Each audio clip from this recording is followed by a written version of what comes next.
Good morning, good evening, or good day. Whatever it is, glad that you're here. Pull up a chair and stay. Pelicans Daily, presented by Fan Arch. I am your host, Dylan Bruton. Make sure to like, share, and subscribe. That is the only way that this survives. That's the only way that this grows, and that's the only way that we thrive. You know what I'm saying? All right, let's get right to it. Let's get right to it because you see that headline. Oh, yeah. Oh, yeah. You thought that topic was going to go untalked about? Not on my watch. Not on my watch. So, as one could imagine, when trading with a team like the Memphis Grizzlies, right? We know who the biggest players and faces of that organization are. And it's not Mr. Desmond Bain. Love Desmond's game. Think he's a special player. Getting four first round picks for him. Hey, I don't know who won that. I don't, because we don't know until we actually know. But hats off to Memphis for pulling that off, and hats off to Orlando for getting themselves a very high caliber shooting guard. But you know what people are really wanting to know about? They're like, all right. Now that we got that out the way, what is going to happen with Ja? Seriously, what's going to happen with Ja? We know that there's been a lot of back and forth. We know that there's been numerous situations. We know that there's been injury concern. We know that there's been just about everything under the sun for Mr. Demetrius Ja Morant, who is one of my favorite players of today, by far. Like, since Murray State, one of my favorites. But what happens with him? What happens? Well, Chris Lambert, my guy, you know what I'm saying? He was thinking the same thing. If they're going to give up Desmond Bain, what's to say they don't give up Ja, And unfortunately, they say hopes and dreams sometimes are for suckers. Because Tim Bontemps of ESPN reported that the Grizzlies have no plans to move Ja Morant or Jaren Jackson Jr. And Ja himself made sense of all of it, tweeting, see what I did there? I'm going to be in that 901 ... Source me. I say all that. Bummer. But, you know what I do say? Hey, what if that's all just a buffer? What if that's all just the smokescreen? What if all of that is just talk?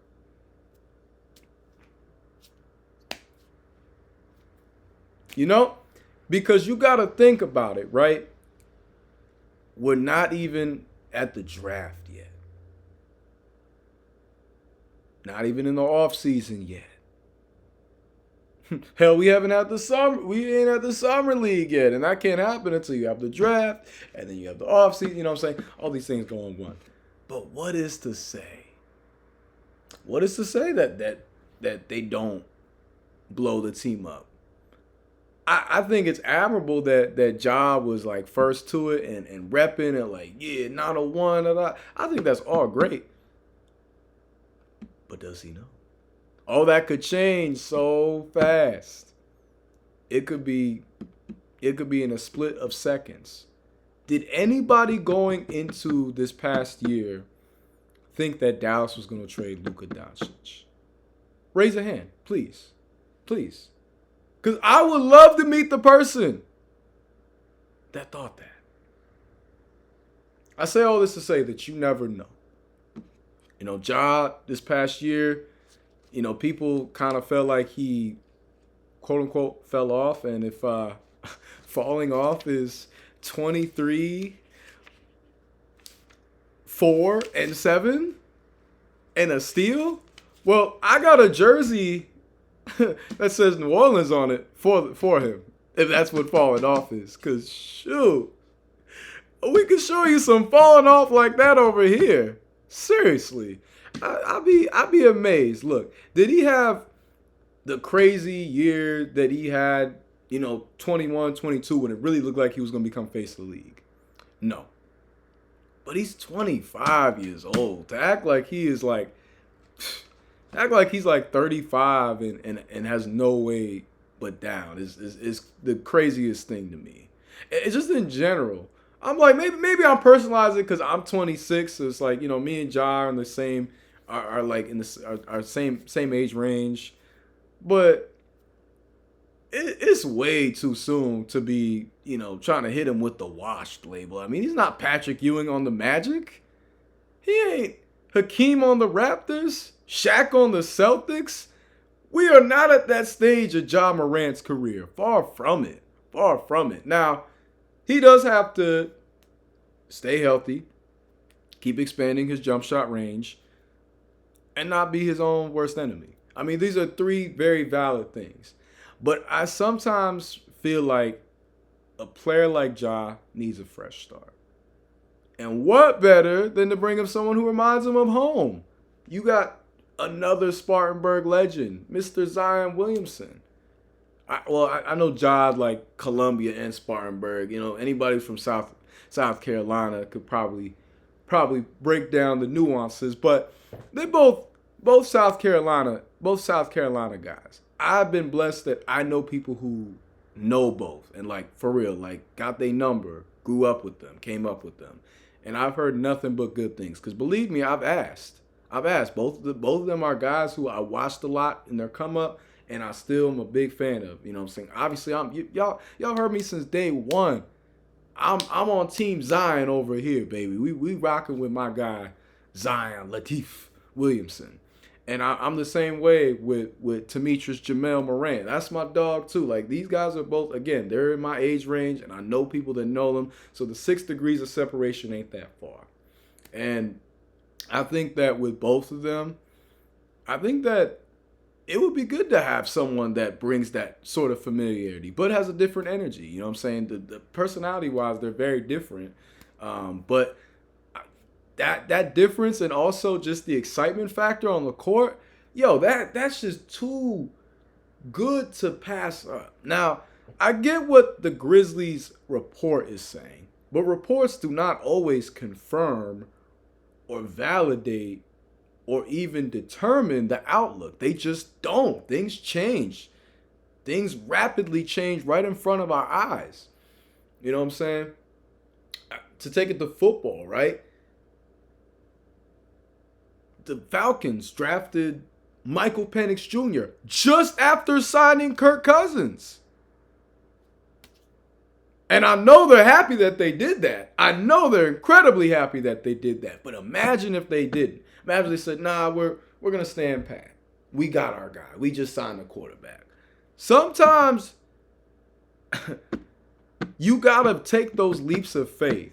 I'm not saying that the Grizzlies are just going to hand Ja over, willy-nilly. No.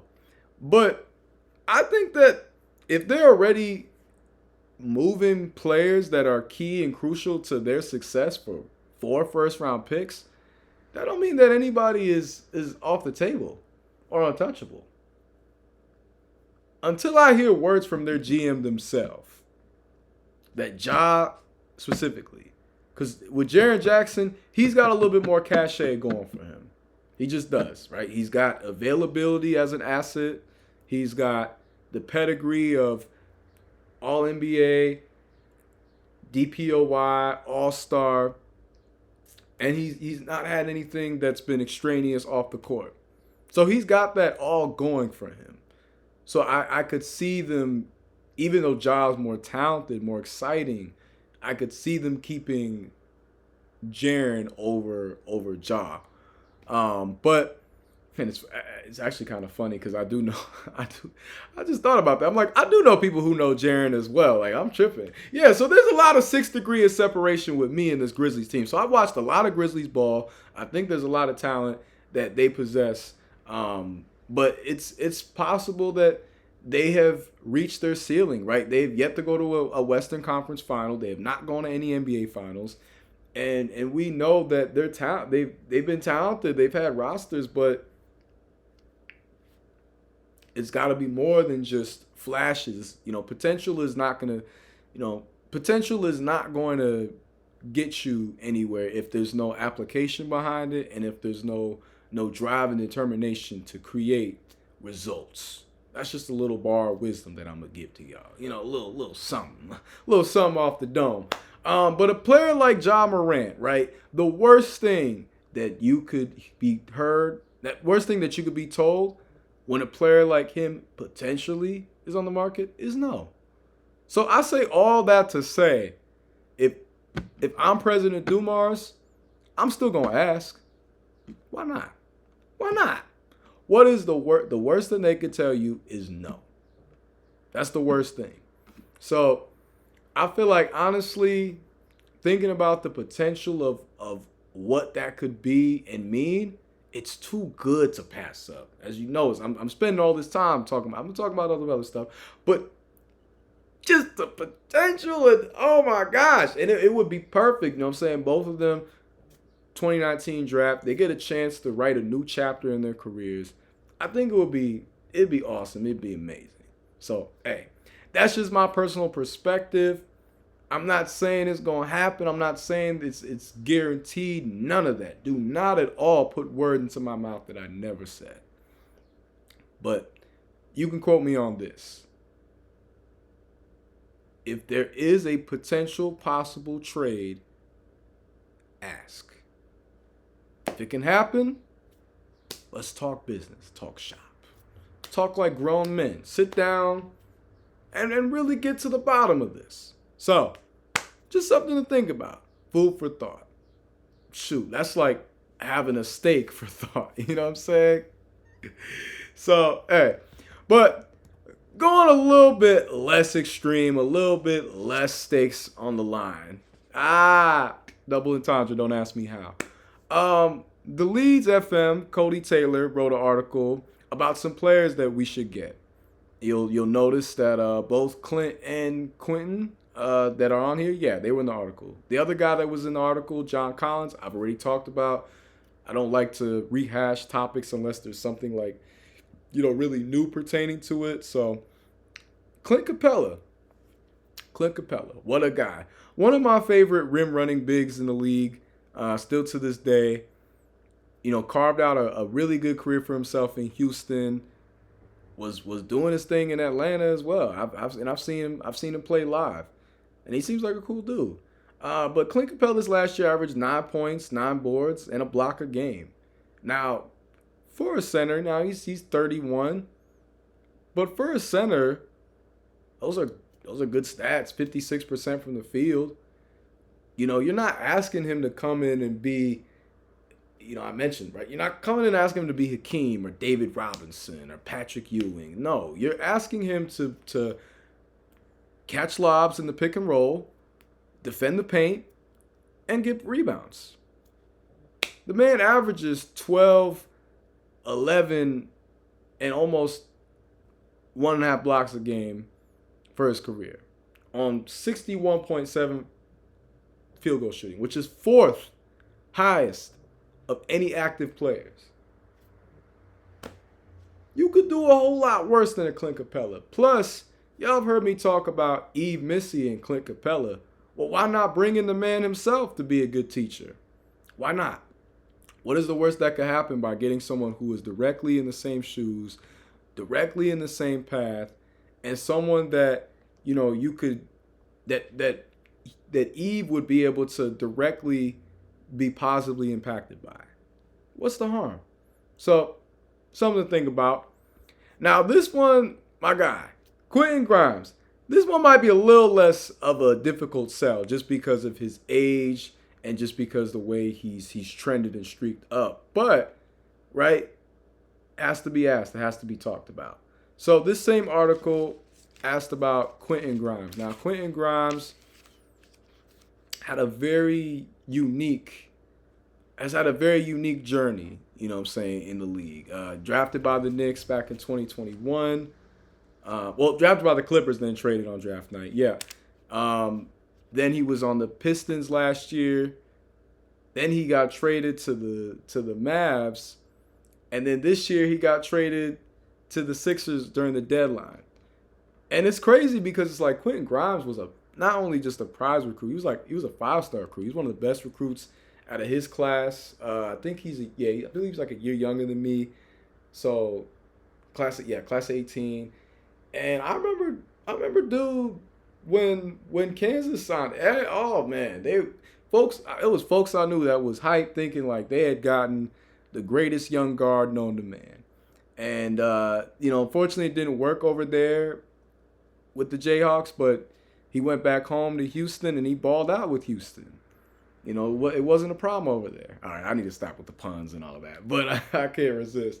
But as a player, right, this past year, he started the year averaging, there we go.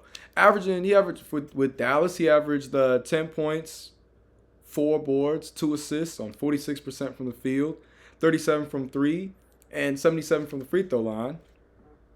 Then he gets traded to Philly. Now, granted, this is a Philly team that's been decimated by injuries. Had kind of just admitted, like, hey, we ain't got a shot in hell. We're playing for experience out there.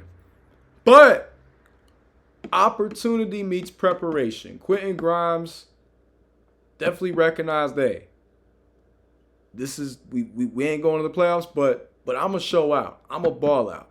And that's what I had to catch myself. But that's what he did. Averaged 22, 5, and 2 steals on 47% from the field, 37 from 3, 75 from the free throw line. Now in a full season scale, those are all-star numbers. Because you're not only getting efficient shooting, but you're getting passing, rebounding, and defense from a guard that can play either the 2 or the 1. And he finished, in total, you put the 2 stat lines together, averaged nearly 15 a game, 4 boards, 3 assists, and 1 steal on 47% from the field, 39 from 3, and 76% from the free throw line. Now, given that we don't know what we're going to do draft night, right? Are we drafting a big like Kamal Malak or Derek Queen? Are we drafting a guard like Jeremiah Fears or Trey Johnson or Con Canopal? Or are we trading the pick? Are we trading up to try to get Ace Bailey? There's all these different scenarios that have played out, right? But when it comes to the roster of who we don't have many, because Quentin Grimes is kind of a 2, kind of a 1. So it low-key might be a little bit counterproductive given we got that already with CJ and DeJounte. But health is wealth. Availability is the greatest asset. And I feel like, a young player like Quentin Grimes could learn a lot from DeJounte and a lot from CJ. And there's a lot that he could learn from on both ends. And I feel like, in a way, he's kind of a blend of both in terms of having the shot creation ability, but having the defensive ability, having the three-point ability. Like, he's got the best of both CJ and DeJounte, in my opinion. So we'll see. But I wouldn't be opposed. I just feel like someone like him, he's already experienced a lot of, not turmoil, but he's experienced a lot of adversity. It's built character. And you need guys like that in your team, right? And I know that that's the ultimate goal with President Dumars, is getting as many guys on the team that have strong character, that are able to withstand, that persevere. Because that's the thing. One thing about life, if you can't persevere through certain obstacles, then hey, it's gonna be rough for you out there. It is a cruel, world. So I think with someone like Quentin Grimes, who's seen both sides of, look, I was a top recruit, I was a top regarded guy, to I'm getting traded every time I just simply sit down and try to kick my feet up. I think he might appreciate being with an organization like us, who we're building from the ground up. We're trying to get right, and we're trying to do something new. But there's already talent there, so like once that all is put together, it could really be something special. So either way, I think guys like Clint Capela and Quentin Grimes are the type that we need to be looking for in free agency. That's just my final take on that. With Ja, hey, y'all know my thoughts. Worst thing they could do is say no. It doesn't hurt to ask. It doesn't. It doesn't. But what never hurts is YouTube comments. And I'm glad I've been doing this. I really appreciate y'all.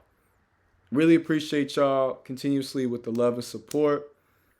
And I'm glad that y'all been rocking with me on this journey. You know what I'm saying? The bar was set high previously, and I only want to be able to continue with the baton in my hands doing right. The first comment that I'm only do 2 comments. Don't worry, y'all.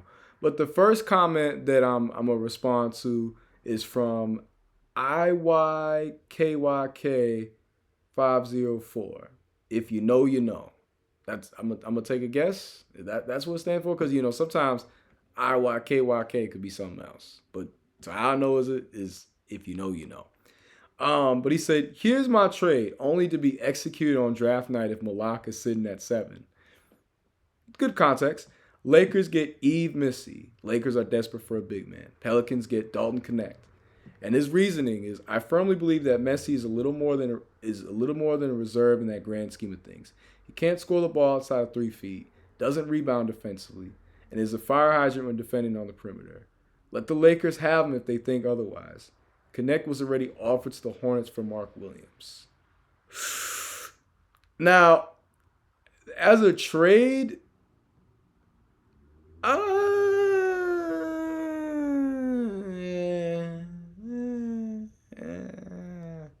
and I'm not rocking with the Eve slander, because he rotates well defensively. Yes, he's not necessarily like a perimeter stopper, but versus other bigs and even extending out to the mid range, he gets to the ball fast. He gives great effort, and you can build off of that. And then he's already got the ability to block and alter shots very well. I mean, he averaged, he averaged one block a game, and that was with limited minutes. So just imagine when he's like fully entrenched out there as the anchor, as the center, right? With this, can't score the ball outside of 3 feet. Yes, he's very raw, but he showed his touch is developing, right? He showed from both the free throw line, 62%. That's got to go up, but it could be worse. He's not over here with them hack a Shaq numbers, so it could be a lot worse. Or Ben Wallace or DeAndre Jordan. Like, it's not that bad, but it definitely needs some work. And then when it comes to in the grand scheme, I think he's someone to build around personally. I mean, anytime you got a guy who makes the all-rookie second team that was largely looked at as a project of projects, hey, that means that young man done figured some things out and love to the team, but we got some dysfunction. So for him to have the season that he had in the midst of everything going on, again, I give the ultimate kudos and props. I think he's got a very bright future with us, and I don't want to see him get moved. With Dalton, I think Dalton's a good player, and I've talked about him before. But I wouldn't want to give up Eve for him. It's one thing if maybe, like, I don't know, for someone else, but, I don't want to push it. So, yeah. And then the final comment, and this is from Pelicans Nola 4367, and he said, "How you going to trade Herb Jones? The man has his own day in New Orleans." Hey, Pelicans, I don't want us to trade Herb Jones. I'm in the do not trade Herb Jones. The only thing I said was that if it came down to it, Trey or Herb, then likely Herb is the odd man out. That's all. I don't want and I'm glad for Keith Ruffin SU9LY responded right underneath saying, you don't trade Herb, Trey, or Zion unless they don't want to play here. And I agree. Unless they flat out are like, yo, I've given it my all. I've tried to make things work and it just won't work. This pairing does not fit. That's different. But I have not heard or seen any of that. And someone said on one of the videos ago that Herb on his Facebook page, which that speaks to, yo, man, Herb OG like me. You know what I'm saying? We came up in a different time. Me and Herb are the same age. That's why I say that. But Herb was saying that he ain't getting traded and that he ain't leaving New Orleans. So, I was just talking all that stuff with Ja about, hey, we might not know, but I largely get the sense that we're keeping Herb.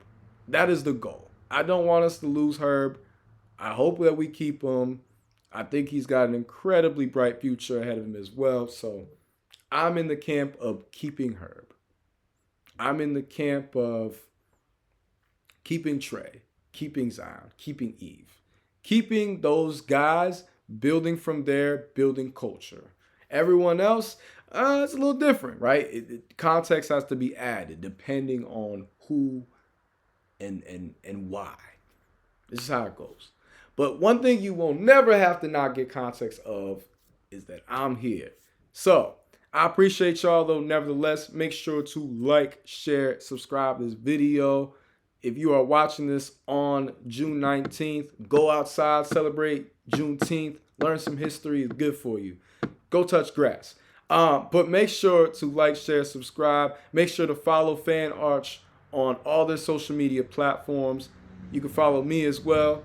Hit me up, talk ball, whatever it is, at Dylan _Bruton, Bruton 10 on Instagram. Y'all have a blessed one. Stay beautiful and stay on the lookout for more Pelicans content delivered by yours truly, moi. Yeah. Have a good one.